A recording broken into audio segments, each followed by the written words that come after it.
Hello, my name's Doug, and I'm a co-founder of Erebagen. The COVID pandemic has been difficult for everyone. It has affected us socially, economically, and people's health. Another thing the COVID pandemic has done has highlighted how quickly diseases can mutate and the fears that these mutants will become resistant to the commonly used cure. This is true of all diseases, and a few mutations can change an easily treatable disease into a real challenge for the medicinal community. If we want to prevent future diseases from becoming pandemics, we need to find innovative molecules that are able to target these diseases in new ways. In the drug discovery industry, companies typically have to screen around 100,000 molecules before they find a hit, the first step in the drug discovery process. Erebagen has developed technology that allows us to make compound libraries that have hit rates that are 20 times better than synthetic molecules. We do this by using nature. Chloroquine is a commonly used drug to fight malaria, and it's been used for hundreds of years, but in a different form, a glass of gin and tonic.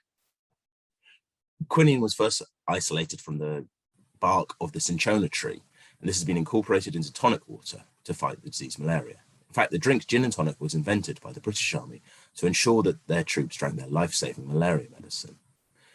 Around 50% of all our medicines are actually derived from nature, but in a modern pharmaceutical industry, it's difficult to incorporate compounds from nature into a high-throughput screening environment.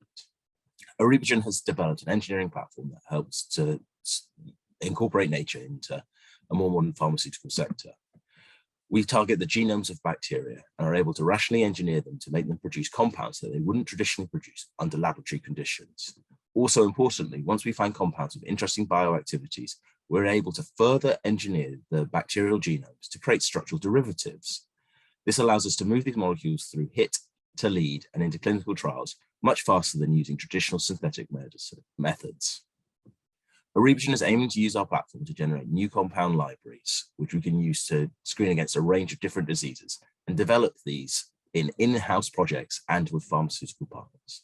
Another important element of our work is we're developing a genetic toolkit that allows us to make bacteria perform experiments they wouldn't normally do in the lab. And as we further develop our genetic toolkit, we aim to use this to support the 4 trillion bioeconomy that synthetic biology is starting.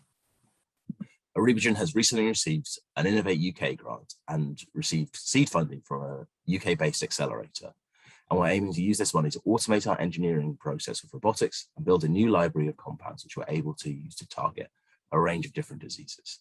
Erebagen is looking for investors that are keen to join us on future rounds to allow us to grow our business more rapidly, and also advisors and mentors who have experience in the pharmaceutical sector who can support the development of our company. Thank you very much for taking the time to listen to Erebagen's presentation.